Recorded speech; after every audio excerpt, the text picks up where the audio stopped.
Ja, nei, kan vi ikke ta, vet du hva? I dag lager vi noe kjempeenkelt. I dag skal jeg bare lage en superenkel kyllingwraps. Det eneste vi skal gjøre å marinere kyllingen selv. Jeg har til og med kjøpt lomper i dag. Men i hvert fall en enkel chicken wrap. Og til en enkel chicken wrap så ligger det litt i ordet. Det jo kjempelett, bortsett vi skal lage majonesen også. Og den blir helt nydelig. Hvis vi tar hva det i majonesen først, bare kjapt og gjerlig, så det sojasaus, det en hot sauce, hvitvinseddik, Worcestershire-sauce, egg og sitron. Og jeg ikke salt i, for det kommer fra sojasausen. Det var den. Og i marinaden så bruker jeg den andre halvdelen av sitrona.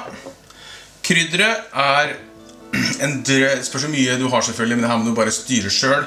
Men forholdet like mye paprika som løkpulver, som salt. Og det det jeg har i den, sammen med en halv sitron og en ingefær.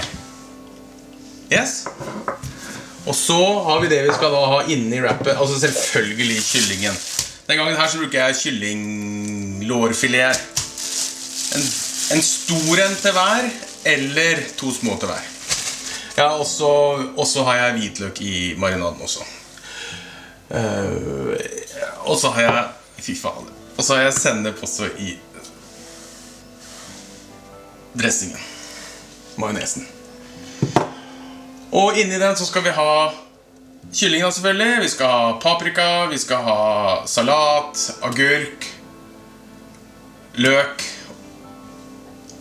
jeg sikker på en ting til, ost og dressingen, rulle. Så kjører vi bare på, da begynner vi med mise en place, for det var jo sist gang jeg gjorde det, så trodde jeg var så god at ikke jeg trengte det. Og da blir det bare stress, så jeg begynner med å skjære opp alt utenom kyllingen til slutt. Den tar jeg til slutt, for da skal jeg ikke bruke kniven mer. Begynner jeg med paprika for eksempel. Og her det jo hvor mye paprika. Jeg spør så mange du skal lage. Jeg skal lage 3, så det ikke sånn fryktelig mye jeg trenger, egentlig. Tenker det nok, jeg. Så skjærer jeg de bare i tynne strimmer der. Det var nesten. De vil ha sånn, så legger jeg de bare langs etter. Så jeg lov å ha det i.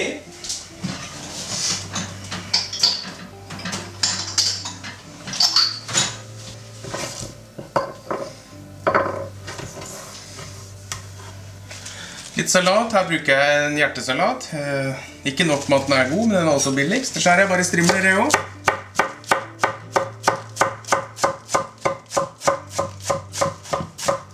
Sånn cirka. Og da trenger jeg noe større av denne, at ikke jeg kan lære meg å ta med det med en gang. Skal vi se. Da må jeg begynne å tenke, og det klart på en måte ikke den sterke siden min. Sier Hege. Sånn.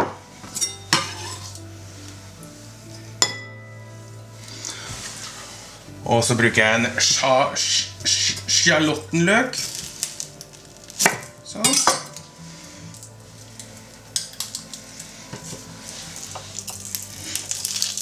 Skjærer jeg bare den i tynne strimler, eller tynne halvsirkler.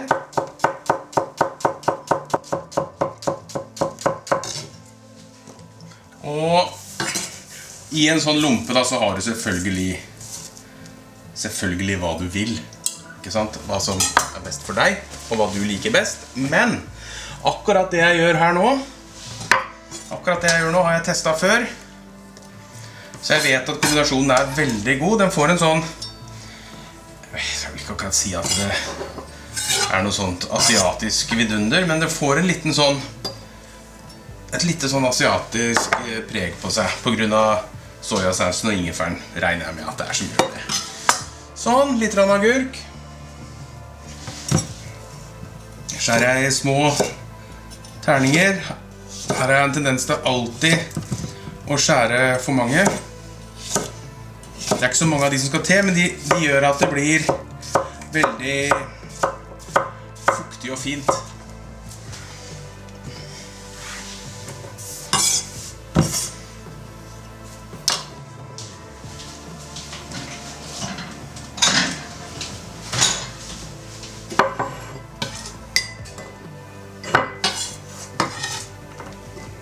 Hva mer trenger vi nå? Det var alt som skulle inni. Og så skal vi tar vi like gjerne da og lager marinaden med en gang. Og da pleier jeg bare å ta en liten frysepose, eller en bærepose. Nei, ikke bærepose, en liten frysepose. Ja, etter det. Og nå gjør jeg bare sånn. Og så tar vi en halv sitron.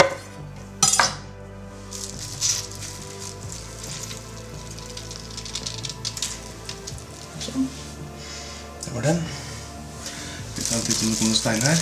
Gjør det ikke. Så sparer jeg den andre sitrona, eller halvdelen, til majonesen. Sånn. Og så skal jeg ha krydder oppi. Sånn. Og så skal jeg ha litt olje oppi. Hvor mye olje sa du? Sånn at det er nok. Og så må vi ha ingefær og hvitløk oppi. Og her så lønner det seg helt klart å bruke en sånn rasp av noe slag til både ingefæren og hvitløken, så ikke det ligger biter oppi marinaden. Du vil liksom få det helt ut. Så da begynner jeg med å skrelle ingefæren. Enkelt og greit bruker jeg bare en skje til det er veldig fort. Sånn. Så tar jeg av tuppen. Sånn. Hvitløken. Tøkker den bare litt rakt. Sånn. Prøv ikke knuse den helt, for da får jeg ikke raspevann. Sånn.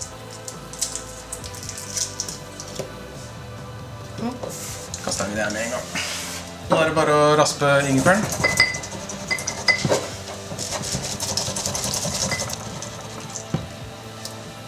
Hvitløken. Der kom igjen da.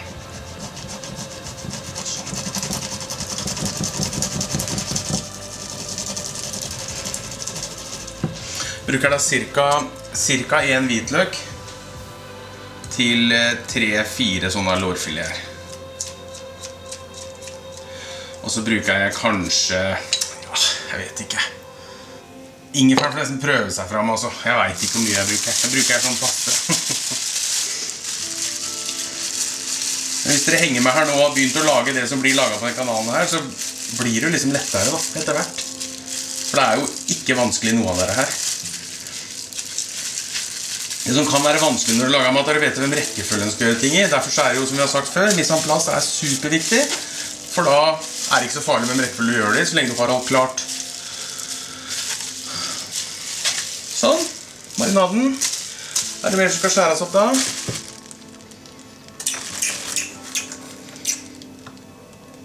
Nei, da tar vi kyllingen. Da tørker jeg bare fort det her først.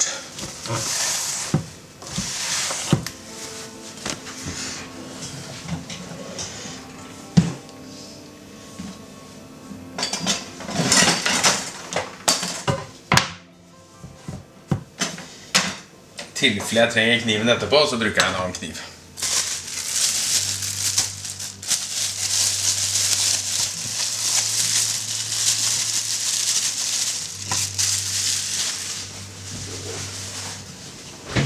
Og her skjærer jeg opp kyllingen veldig smått. Faktisk veldig smått.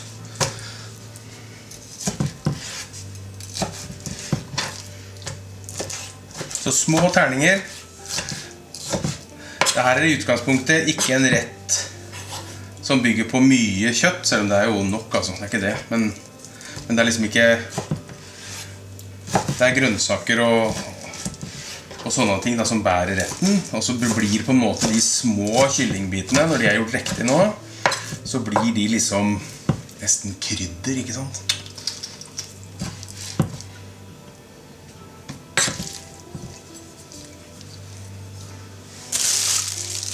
Og oppi her med det. Prøver å bruke en hånd, så ikke jeg får kylling på utsida av den posen.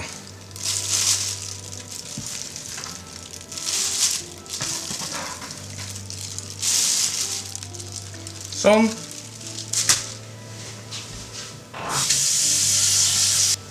Sånn, da var den I marinaden. Den kan du helt sikkert la ligge lenge I marinaden, altså, hvis du vil det. Men jeg pleier å legge nå, og så ligger den der til jeg skal steke den om litt. Det noen 10 minutter.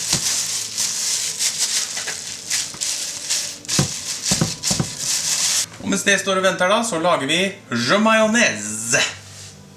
Og mayonnaisen, det har vi vel gjort før her, tror jeg. Vi skal bare gjøre den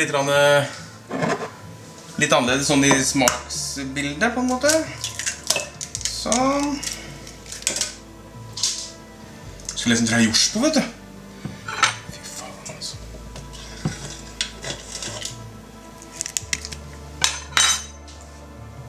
Sojasaus. Her også. Ja, jeg slumper bare, altså. Skal jeg gjette, skal vi se hvor mye der da? Jeg gjetter på en spiseskje. Hot sauce. Her også det jo helt opp til deg selv da. Men jeg bruker litt så det blir litt smak av. Sånn, hvitvinseddik. Det har vi snakket om før, det bare en skvett. Sånn. Sitron. Denne får jeg ikke tatt. Har jeg noe? Nei, det har jeg ikke. Prøv å ta bort en stein der, så ikke jeg får den oppi.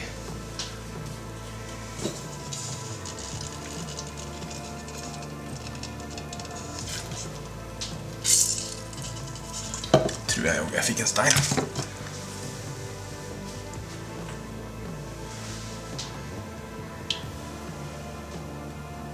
Nei. Ikke noe stein, dritlett.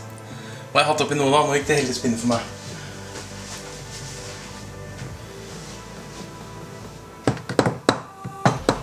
Yes, og så må vi ha Worcester Sisters også oppi. Sånn. Og så må vi ha sennep oppi, eller så blir det ikke noe emulsjon. Det på en måte den som reagerer med olja og egget. Ikke så alt for mye. Tenker jeg ble bra, ja. Sånn, ikke noe salt. For det har vi. Ikke noe mer enn det. Den her blir god. Sånn. Will. How much? Ingen aning. Der tenker jeg, og så smaker vi til resten. Eller ser an. Sånn, skal vi se om vi lager nok læning da. Sånn, så kjører vi da magi.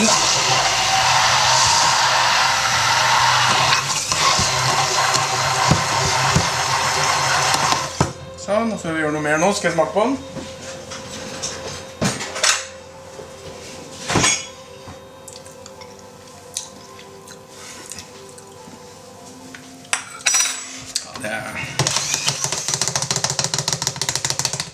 Akkurat det der faktisk helt ruskete. Helt ruskete.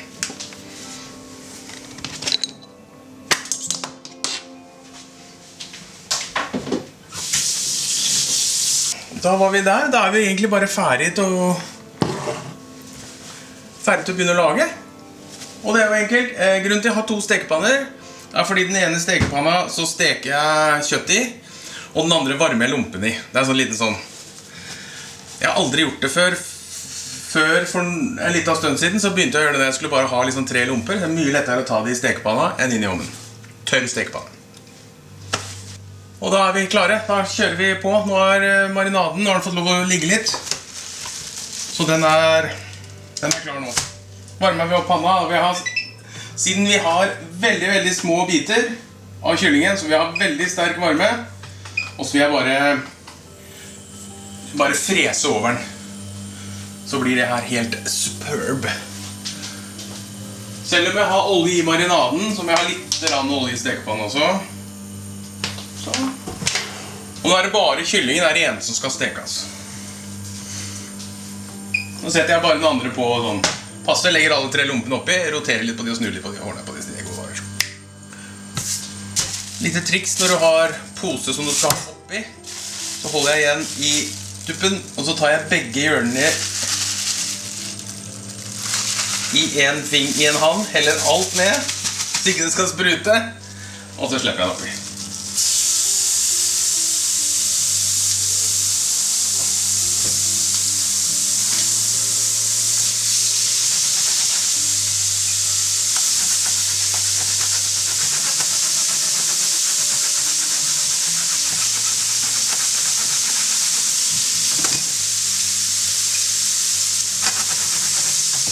så med en gang jeg slipper oppi, så senker jeg bare med litt grann, for det er både hvitløk og ingefær oppi der, så ikke det svir seg.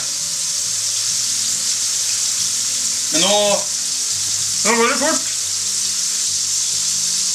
Og her, på grunn av sojasausen som er i, som det er litt sukker i,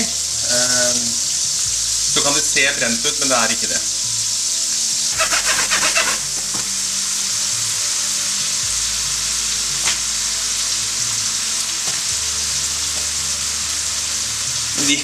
Og de lumpene bare stokket jeg rundt til jeg er klar. Og det her har faktisk blitt en liten klassiker her hjemme. I forrige uke så laget jeg den 3 ganger for å liksom finne oppskriften. Og alle synes det er helt...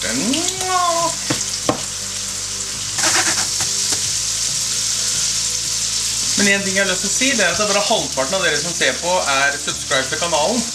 Så trykk på den knappen, subscribe-knappen. Det er lurt. Så får dere med dere alle sammen. Dere vil da. Det er ikke sikkert dere vil få med dere alt.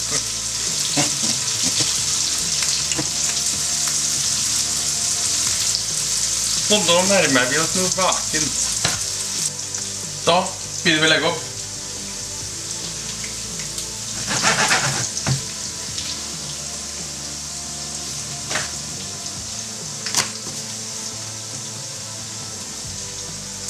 Begynner med litt salat.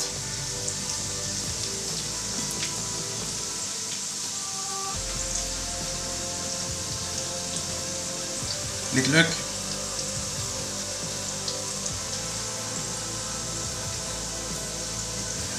Litt agurk. Det her er veldig enkelt altså. Litt agurk.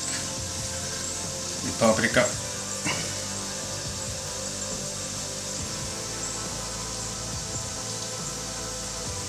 Sånn. Litt grann av ost. Ikke så mye, da blir det heavy. Sånn. Kan du styre da. Prøv å få med meg det her uten å ta for mye av fettet, så jeg lar det renne ned. Så pleier jeg, for å fylle den nå, så pleier jeg å ta 1 scoop og legge inntil der. Sånn, litt grann til. Sånn.